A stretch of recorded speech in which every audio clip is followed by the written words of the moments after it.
चिंबा लानबुदी हाइरुदे हाइबबु हंगदी हंगनिंगी थमोइने इता नंगसे नानगेगे मानदे चिंबा लानदी HYBE ngamjade खोइना वइंगोंदा करी नुंगाइतबा ले आइगी वंगांग साजना खोइनौ नंगी नफमदा आई वा खंगदना लंजब थोख्रब्रा वारौबा पेंदबा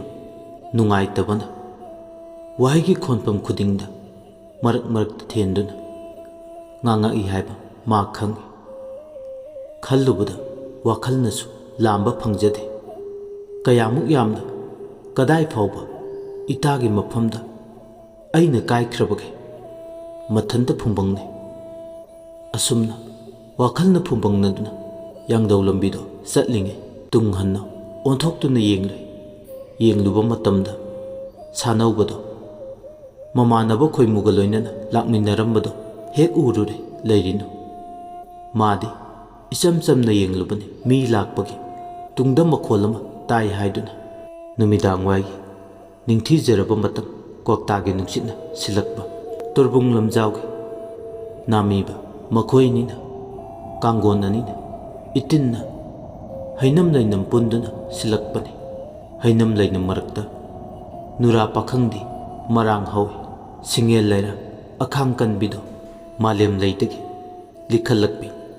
कालेन मेसा तेमसिंगनबिदो लैरांग लैबाक लैगो इंगना मेंगना ngamjabi लैरिनु कौबी नुजा मंगोंदा Munna येंगदुना लैरमी मंगोंदा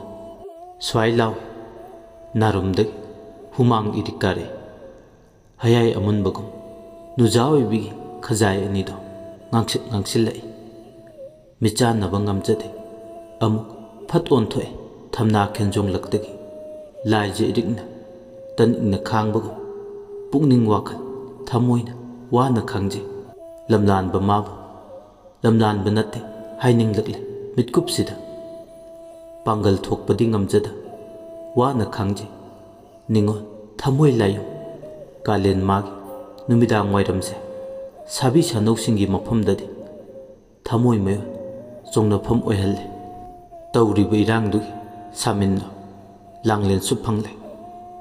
तुंगदा सानौबना ममानबा खोइमुगा लोइनना लाक्लिबदो ममित अनिदो सानौबगी लैरिनुदा येंग्लिबदो अमरोमदा लैरिनुना ममाय ममित ngang इरांग लांगलिबदो उबदा खंगी इरांग तौरिनी कलकपगी चांगसु assume assume तपना तपना मरे वांगबा हेंगलाई तुमिन्ना लैबा ngamlakte चटलिबा चांगदुदगी हेना कन्ना कन्ना चटपा हौरे मागी खोंथांगदो तानबा ngamद्रे लैरिनुदि चोक्थबा फावरे चटना चटना अनिदो अवाई खुम तौने इता तपना चटसिदा नंग यामना तपनिंगलमगनी करिनो इताना हाइरिदुबो यारे खंगे थोना चेंजंगबी हाइरकबा वाखलदो आ यौखरे करिनोमदी मंगोंदा नुंगाइतबा लैरे हाइबा वाहि मतिकसिना मयेक सेंगना ताकले लुना तिनबी खोइनौ मतागी असिगुंबा मौंग मता वांगांग संग अमुक्ता उद्रे ngasi magi thona chengjangbi haiba wahisina thamoida tasuna thinbaga pangka koi mitludagi pidang chinthaki ba khangaude wahayamda haiba ngambagi thongnado magi mafamda leiramde khongkap chaungna thangi khoinau mata langlengi khongthanga mananaba chatnaba haiduna chanchat chatli adu chanchat chatli haiduna langlengi खोंथांग चप मानना थांगबदी ngamjade ममानबिदुगी पुकनिंगी नुंगाइतबदुबु कोकपु कोकलबदी हाइदना सीमसु ngamnaba चटले माना होटनाजरिबदो खोइनौ मताइबेमा लांगलेनदी मखोइदो proc proc चाइ थौसा वसादबा मतौ अमदि उल्ले ताइनरी मोना संगाव लाकपिने हाइदुना मपुकनिंगदा मरोलोल लांगलेनगी निंगोल लोइबीनीना चंचत चटकुमसु मानबा खोंकाप चाउनसु थांगबा मानबा ꯅꯤꯡꯉꯣꯜ ꯑꯅꯤꯒꯤ ꯃꯇꯧꯗꯨ ꯎꯕꯗ ꯇꯨꯡꯗ ꯏꯟꯅꯔꯛꯂꯤꯕ ꯄꯥꯈꯪ ꯑꯅꯤꯗꯣ ꯉꯛꯄꯅ ꯈꯝ ꯊꯦꯡꯂꯦ꯫ ꯇꯨꯡ ꯍꯟꯅ ꯌꯦꯡꯂꯝꯕꯗꯒꯤ ꯈꯪꯑꯣꯟ ꯑꯣꯟꯊꯣꯛꯈꯤꯕ ꯃꯈꯣꯏ ꯑꯅꯤꯒꯤ ꯃꯇꯧꯗꯨ ꯎꯕꯗ ꯑꯍꯣꯡꯕ ꯅꯥꯏꯈꯤꯕꯅꯤ꯫ ꯇꯨꯡꯗ ꯏꯟꯅꯔꯛꯂꯤꯕ ꯄꯥꯈꯪ ꯑꯅꯤꯗꯣ ꯅꯤꯡꯉꯣꯜ ꯑꯅꯤꯒꯤ ꯃꯇꯨꯡ ꯏꯟꯅꯗꯨꯅ ꯋꯥꯔꯤ ꯁꯥꯅꯩ꯫ "ꯏꯇꯥꯎ ꯁꯥꯅꯧꯕ, ꯏꯇꯥꯎ ꯈꯣꯏꯃꯨ, ꯀꯔꯤꯅꯣ ꯑꯅꯤꯁꯤꯅ ꯀ꯭ꯋꯥꯛꯇꯥꯒꯤ ꯂꯝꯖꯦꯟ ꯆꯦꯟꯕꯗꯧꯅ ꯈꯣꯡꯂꯩ ꯌꯥꯡꯅ ꯊꯥꯡꯗꯨꯅ ꯆꯟꯆꯠ ꯆꯠꯂꯤꯕ ꯑꯅꯤꯁꯤꯕꯨ ꯀꯩꯗꯧꯔꯕꯖꯥꯠꯅꯣ? ꯈꯪꯗꯦꯗ ꯏꯇꯥꯎ, ꯉꯥꯎꯕꯨ ꯉꯥꯎꯕ꯭ꯔꯥ ꯀꯩꯅꯣ ꯅꯨꯖꯥ ꯑꯅꯤꯁꯤꯕꯣ? ꯄꯥꯈꯪ ꯑꯣꯏꯕ ꯑꯩꯈꯣꯏꯅ ꯇꯨꯡ ꯏꯟꯅꯔꯛꯂꯤꯕꯅꯤ ꯈꯪꯅ ꯈꯪꯅ ꯂꯥꯡꯒꯣꯏ ꯈꯨꯔꯨꯞ ꯊꯥꯗꯨꯅ ꯆꯠꯈꯤꯕꯗꯧꯅ ꯇꯧꯏ꯫ ꯏꯇꯥꯎ, ꯑꯩꯈꯣꯏꯁꯨ ꯈꯣꯡꯂꯩ ꯊꯨꯁꯤ, ꯉꯁꯤ ꯀꯣꯔꯧꯅꯣ ꯆꯤꯡꯂꯧꯁꯦ ꯑꯦꯟꯕꯤ ꯅꯨꯖꯥꯁꯤꯒꯤ ꯃꯣꯡꯕ ꯃꯔꯥꯟ ꯌꯥꯏ꯫ ꯍꯣꯏ ꯏꯇꯥꯎ, ꯈꯪꯍꯧꯗꯕ ꯌꯥꯗꯕꯅꯤ꯫ ꯑꯗꯨꯗꯤ ꯏꯇꯥꯎ, ꯑꯩꯈꯣꯏꯁꯨ ꯈꯔ ꯌꯥꯡꯈꯠꯁꯤ." ꯑꯅꯤꯗꯣ ꯋꯥꯔꯤ ꯁꯥꯅ ꯁꯥꯅ ꯂꯦꯞꯄ ꯂꯩꯇꯅ ꯂꯥꯛꯄꯅ ꯀꯣꯟꯊꯣꯡ ꯃꯄꯥ ꯌꯧꯁꯤꯜꯂꯛꯂꯦ ꯂꯩꯔꯤꯅꯨ ꯍꯣꯏꯒꯤ꯫ ꯂꯩꯔꯤꯅꯨꯗꯣ ꯋꯥꯈꯜ ꯅꯨꯡꯉꯥꯏꯇꯅ ꯆꯦꯟꯁꯤꯟꯈꯤ꯫ ꯊꯪꯅꯕ ꯀꯣꯟꯊꯣꯡ ꯑꯃꯗꯅ ꯁꯨꯛꯇꯣꯛ ꯄꯩꯊꯣꯛꯂꯒ ꯂꯥꯡꯂꯦꯟꯁꯨ ꯆꯪꯁꯤꯟꯈꯤ ꯈꯣꯏꯗꯥꯖꯕ ꯊꯋꯥꯏꯅ꯫ ꯄꯥꯝꯃꯨꯕꯤ ꯃꯥꯒꯤ ꯀꯣꯟꯊꯣꯡꯗꯣ ꯈꯪꯂꯕ ꯃꯇꯝꯗꯨꯗꯗꯤ ꯊꯋꯥꯏꯅ ꯄꯦꯟꯖꯕ ꯍꯥꯏꯕꯗꯨ ꯑꯣꯏ꯫ ꯈꯪꯗꯤ ꯈꯪꯍꯧꯔꯦ ꯅꯨꯡꯁꯤ ꯌꯦꯅꯤꯡ ꯆꯣꯡꯉꯟꯕꯤ ꯅꯨꯖꯥ ꯃꯥꯒꯤ ꯈꯔꯥꯏ ꯊꯣꯡꯒꯥꯜ꯫ ꯑꯅꯤꯗꯣ ꯃꯈꯥ ꯇꯥꯅ ꯋꯥꯔꯤ ꯁꯥꯅꯩ꯫ "ꯏꯇꯥꯎ, ꯈꯣꯌꯨꯝ ꯃꯥꯅ ꯀꯨꯕꯤꯔꯦꯗꯣ ꯈꯔꯥꯏ ꯊꯣꯡꯒꯥꯜ ꯐꯥꯎꯕꯗꯤ ꯈꯪꯂꯦꯗꯣ?" "ꯍꯣꯏ, ꯑꯗꯨꯗ ꯀꯩꯗꯧꯔꯕ? ꯃꯥꯅ ꯆꯦꯟꯁꯤꯟꯈ꯭ꯔꯤꯕꯁꯤꯕꯨ ꯅꯨꯃꯤꯠ ꯇꯥꯁꯤꯜꯂꯛꯂꯦ ꯍꯥꯏꯕꯒꯤ ꯑꯣꯏꯔꯝꯕꯁꯨ ꯌꯥꯏ꯫ ꯃꯗꯨ ꯃꯥꯟꯗꯦꯗ, ꯃꯔꯝ ꯑꯃꯗꯤ ꯂꯩꯔꯝꯗꯧꯕ ꯃꯥꯜꯂꯦ꯫ ꯑꯣꯏꯅꯤꯡꯕ ꯂꯩꯅꯤꯡꯕ ꯃꯔꯝ ꯆꯥꯝꯃꯁꯨ ꯂꯩꯁꯅꯨ, ꯑꯗꯨꯕꯨ ꯏꯇꯥꯎꯒꯤ ꯅꯤꯡꯕꯗꯤ ꯊꯨꯡꯂꯤꯗꯅ?" "ꯍꯣꯏ ꯏꯇꯥꯎ, ꯊꯨꯡꯂꯦ꯫ ꯏꯇꯥꯎ, ꯀꯣꯔꯧꯁꯨ ꯃꯝꯂꯦ, ꯍꯟꯅꯕ ꯇꯧꯔꯁꯤ." "ꯍꯣꯏ." ꯑꯅꯤꯗꯣ ꯁꯃꯥꯏ ꯂꯩꯈ꯭ꯔꯦ ꯀꯣꯟꯊꯣꯡꯗꯨꯗꯒꯤ꯫ ꯁꯣꯝꯗꯅ ꯆꯔꯩ ꯐꯤ ꯍꯣꯡꯇꯣꯛꯇꯕ ꯃꯈꯩ ꯅꯤꯡꯉꯣꯜ ꯀꯥꯗ ꯃꯗꯣ ꯂꯩꯔꯤꯅꯨ ꯋꯥꯈꯜ ꯅꯨꯡꯉꯥꯏꯇꯗꯅ ꯃꯩꯁꯥ ꯂꯥꯡꯗꯨꯅ ꯃꯊꯟꯇ ꯋꯥꯈꯜꯅ ꯐꯨꯡꯕꯪꯅꯩ꯫ ꯉꯁꯤ ꯂꯨꯅ ꯇꯤꯟꯅꯕꯤ ꯈꯣꯏꯅꯧ ꯃꯇꯥꯒꯤ ꯄꯨꯛꯆꯦꯜꯁꯤꯅ ꯅꯍꯥꯟꯒꯩꯒ ꯁꯨꯛꯃꯥꯟ ꯍꯦꯛ ꯃꯥꯟꯅꯗꯈꯩ ꯉꯁꯤ ꯈꯪꯍꯧꯗꯅ ꯍꯣꯡꯂꯛꯄꯁꯤꯒꯤ ꯈꯜꯂꯨꯕꯗ ꯃꯊꯟꯇ ꯈꯜꯂꯤ ꯃꯁꯥꯒꯤ ꯑꯁꯣꯏꯕ ꯊꯤꯔꯤ꯫ ꯑꯩꯒꯤ ꯀꯔꯝꯕ ꯏꯇꯧꯗ, ꯀꯔꯝꯕ ꯌꯋꯥꯗ ꯈꯣꯏꯅꯧ ꯃꯍꯥꯛꯅ ꯃꯥꯕꯨ ꯈꯣꯏꯈꯥ ꯂꯤꯡꯈꯥ ꯊꯥꯈ꯭ꯔꯤꯕꯅꯣ ꯈꯜꯂꯨꯕꯗ ꯅꯨꯡꯉꯥꯏꯖꯔꯝꯗꯦ꯫ ꯊꯣꯠꯅ ꯆꯦꯡꯖꯪꯕꯤ ꯍꯥꯏꯕ ꯈꯣꯏꯅꯧ ꯃꯇꯥꯒꯤ ꯋꯥꯍꯩ ꯃꯇꯦꯛꯁꯤꯅ ꯅꯥꯞꯄꯗ ꯍꯟꯖꯤꯟ ꯍꯟꯖꯤꯟ ꯆꯤꯡꯌꯥ ꯌꯩꯔꯦ꯫ ꯑꯁꯨꯝꯅ ꯋꯥꯈꯜ ꯅꯨꯡꯉꯥꯏꯇꯅ ꯂꯩꯔꯤꯉꯩ ꯄꯂꯦꯝ ꯃꯃꯥ ꯁꯛꯄꯤ ꯊꯕꯥꯇꯣꯝꯕꯤꯅ ꯅꯤꯡꯉꯣꯜ ꯀꯥꯗꯨꯗ ꯆꯪꯂꯛꯂꯦ꯫ "ꯑꯩꯗꯤ ꯅꯪ ꯍꯜꯂꯛꯄꯒ ꯈꯪꯍꯧꯗ꯭ꯔꯦ꯫ ꯀꯌꯥꯝ ꯀꯨꯏꯔꯦ ꯍꯜꯂꯛꯄ ꯏꯃꯥꯒꯤ ꯏꯕꯦꯝꯃ?" "ꯀꯨꯏꯗ꯭ꯔꯤ ꯏꯃꯥ, ꯏꯃꯥꯁꯨ ꯂꯥꯏꯕꯨꯡꯗ ꯉꯥꯏꯍꯥꯛꯄꯨꯗꯤ ꯏꯆꯥꯅ ꯂꯥꯏ ꯄꯨꯕ ꯂꯥꯏꯕꯧ ꯆꯣꯡꯕꯗꯣ ꯌꯦꯡꯅꯤꯡꯃꯟꯈ꯭ꯔꯗꯨꯅ ꯂꯥꯛꯂꯝꯕꯅꯤ꯫ ꯀꯨꯏꯅꯕꯨꯗꯤ ꯏꯃꯥ ꯂꯥꯏꯕꯨꯡꯗ ꯄꯜꯂꯝꯗ꯭ꯔꯦ꯫ ꯑꯩꯗꯤ ꯏꯃꯥ ꯂꯥꯛꯄꯒ ꯈꯪꯍꯧꯗ꯭ꯔꯦ꯫ ꯉꯁꯤꯁꯦ ꯑꯋꯥꯡꯂꯣꯝꯒꯤ ꯅꯆꯦ ꯇꯝꯐꯥꯒꯤ ꯍꯩꯖꯤꯡ ꯈꯔꯥꯏ ꯄꯨꯕ ꯅꯨꯃꯤꯠꯅꯤ꯫ ꯆꯠꯇ꯭ꯔꯕꯁꯨ ꯐꯖꯗꯕꯅꯤꯅ ꯆꯠꯂꯨꯔꯦ꯫ ꯍꯜꯂꯛꯄꯗ ꯏꯆꯥꯅ ꯂꯥꯏ ꯄꯨꯕ ꯌꯦꯡꯕ ꯑꯃꯨꯛ ꯇꯟꯗꯅ ꯂꯥꯛꯂꯦ꯫ ꯑꯃꯨꯛꯁꯨꯅꯦ ꯊꯕꯛ ꯃꯌꯥꯝ ꯑꯃ ꯏꯃꯨꯡꯒꯤ ꯍꯣꯒꯗꯕꯗꯣ ꯂꯩꯕꯅ ꯏꯃꯥꯅ ꯏꯆꯥꯒꯤ ꯀꯨꯝꯃꯩꯗꯣ ꯂꯣꯏꯕ ꯐꯥꯎꯕ ꯌꯦꯡꯕ ꯉꯝꯗ꯭ꯔꯦ꯫ ꯃꯌꯥꯝꯗꯒꯤ ꯏꯆꯥꯅ ꯏꯍꯦꯟ ꯍꯦꯟꯕꯗꯧꯅ ꯇꯧꯏ꯫ ꯏꯃꯥꯅ ꯅꯆꯥ ꯑꯩꯕꯨ ꯅꯨꯡꯁꯤꯕꯤꯕꯒꯤꯅꯤ꯫ ꯑꯗꯣ ꯏꯆꯥꯒꯤ ꯃꯥꯏꯊꯣꯡꯁꯦ ꯉꯁꯤꯗꯤ ꯅꯍꯥꯟꯒꯩꯒ ꯏꯃꯥꯟ ꯃꯥꯟꯅꯗꯕꯒꯨꯝꯅ ꯇꯧꯏ꯫ ꯀꯩꯗꯧꯕ ꯌꯥꯎꯔꯦ?" "ꯀꯩꯁꯨ ꯇꯧꯗꯤꯌꯦ꯫ ꯏꯃꯥꯗ ꯋꯥ ꯂꯣꯠꯀꯅꯨ꯫ ꯏꯆꯥꯒꯤ ꯑꯣꯏꯔꯤꯕ ꯃꯑꯣꯡ ꯃꯇꯧꯗꯨ ꯎꯕꯗ ꯏꯃꯥꯁꯨ ꯈꯪꯏ, ꯈꯪꯗꯕ ꯅꯠꯇꯦ꯫ ꯏꯃꯥ, ꯀꯩꯁꯨ ꯇꯧꯗꯤꯌꯦ꯫ ꯏꯆꯥꯅ ꯍꯥꯏꯅꯤꯡꯗ꯭ꯔꯤꯕꯗꯣ ꯏꯃꯥꯅ ꯅꯨꯡꯉꯥꯏꯔꯣꯏ ꯍꯥꯏꯅ ꯈꯟꯕꯒꯤꯔ? ꯑꯗꯨꯕꯨ ꯏꯆꯥꯅ ꯍꯥꯏꯅꯤꯡꯗ꯭ꯔꯒꯗꯤ ꯀꯔꯤꯁꯨ ꯀꯥꯏꯗꯦ꯫ ꯑꯗꯨꯕꯨ ꯏꯃꯥꯅ ꯍꯥꯏꯅꯤꯡꯕ ꯋꯥ ꯑꯃꯗꯤ ꯂꯩ꯫ ꯇꯥꯏꯕꯪꯄꯥꯜ ꯍꯥꯏꯕꯁꯦ ꯑꯐꯕꯁꯨ ꯂꯩ, फत्तबसु लै कलक्पा कंजाउबा मखल मथेल मी अमना खनबा निंगबा अखोइना खंबा ngamba नते मरमदि मियोइबा अखोइसे उनसाना कुप्पा थवाई पानबने मी अमना खनबा वाखल पुकनिंगदा लोलिबा मरोल अखोइना खंबा ngamba उसिनबा लुइ अदुबु मीदुना खल्लिबदो माना ngang-थोरकपा वहाई वता तौथोरकपा साजत लिचतना इराय लाइना खंबनी अदुगुम्बा मीदो पुनबा तिन्नबा मतमदा मतुंग मनाउदी हैना सिंगना लोइनबा ताइ खंगबा होय मा थबातोंबीगी वहाई सिंगदो तारबदा वखल नुंगाइरमदबदो खरता ओइरबसु नुंगाइरे ममागी वहाई सिंगचिना मागी मफमदा लौसिंग हाइबदो ओइहौरे थबातोंबीसु यामना सिंगबा नुपीनी मासु उहौई मचाना वखल नुंगाइतना चेंसिनखिबदो करिगुम्बा नुंगाइतबा थौदोक अमदि सोइदना हक्थेंगनरमगनि हाइबा खंगी करिगी नहानगेदि मफम अमदा चलुरबसु माना थेंगनरकपसिंग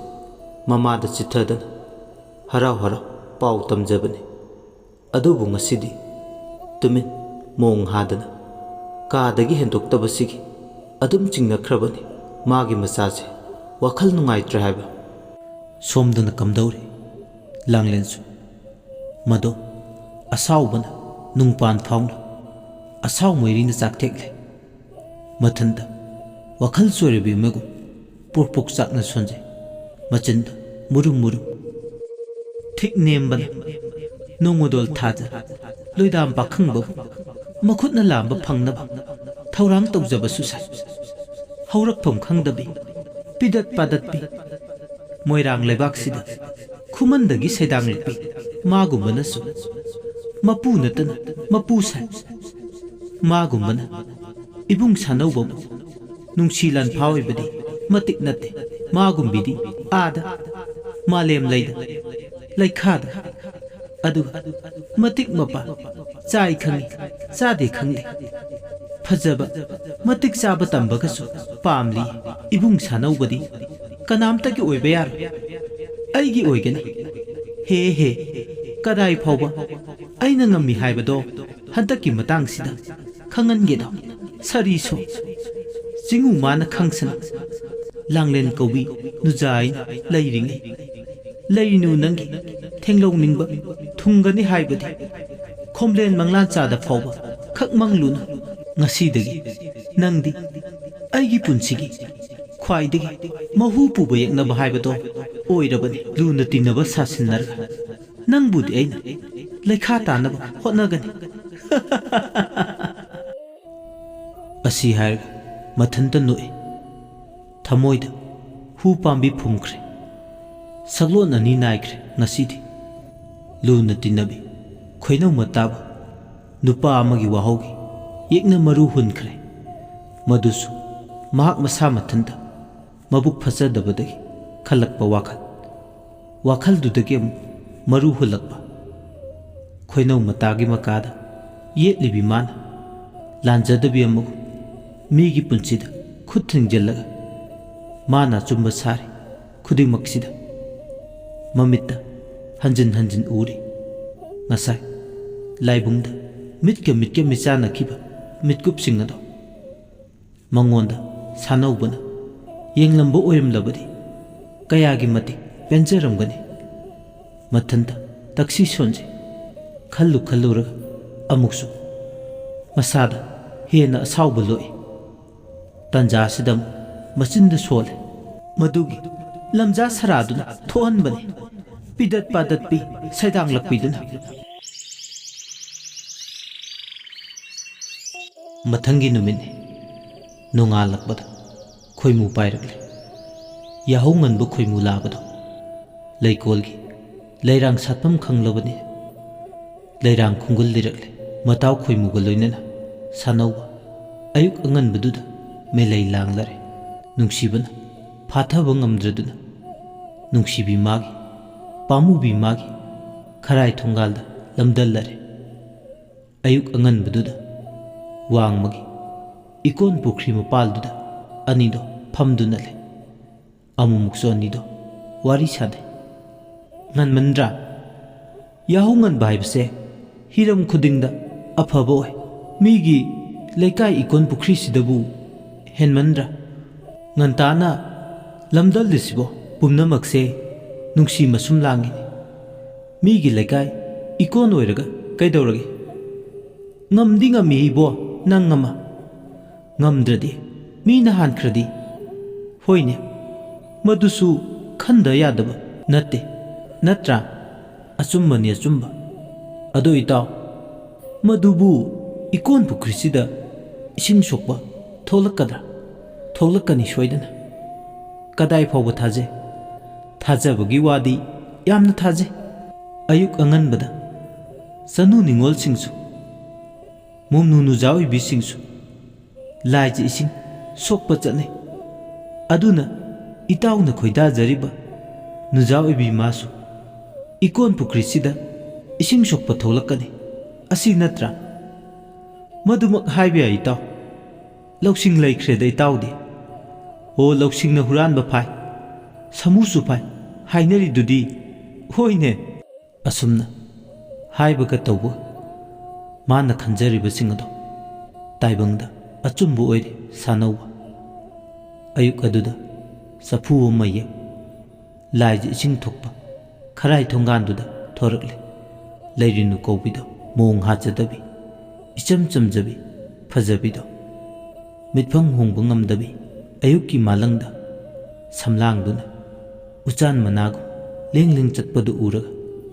पाखंग ओइबा मागी थमोइदो लाइने खुदुम चले असुम मसुम खोंथांग कायदना थोकलकपना थोंग्रा यौरे चफुदु पाइ इसिंग इमाइदो हाइदोरे अदु लाइज इसिंग थन्नबा चफुदु सोकले सोकपा लोरकपदा ममाइदो हाइगलकपा इकोन मपालदा नुंसा याइबोय कैबा फमदुना लेबा पाखंग अनिदो हेक उरुरे मदु उबदा लैरिनुसु कदोमदगिनो खंगौदे इकाइबा कौबा मिरांगमो हाइगलकपगो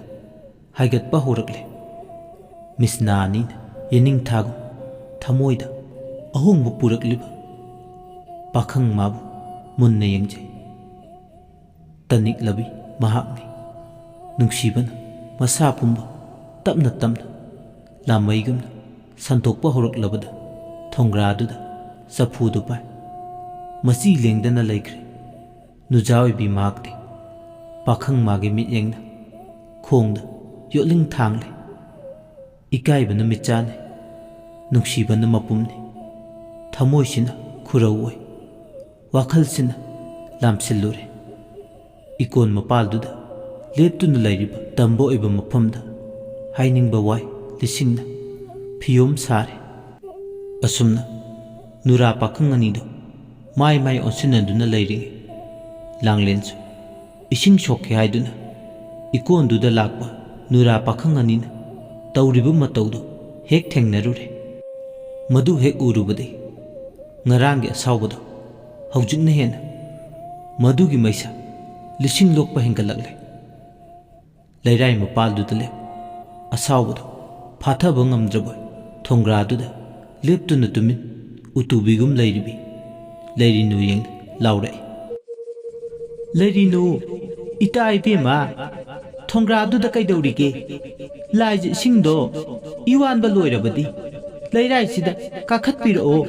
लिक्ला अमगी मतम मांगहनबा याबा नते अइखोइदि थौसिले नंगदौना थोइचतनबि लैखिबा मफम अमदगी मची लेंगदना लैबि नतेदो अइखोइदि से कारओ इसिंग सोके वारिसिगी यांखै मरी सुबा तांक मियामदो खुदोल तमजग्रे अदोमना वारिस ताबिर अदोमगी मोद अदु कमेंट थंबिरम अमदी चैनल सिबु नुक्सिबिदुना लाइक शेयर सब्सक्राइब तो काउबिगनो लोसिलकबदा मैम इकोकनोना अमुकाना खुरुमजरी।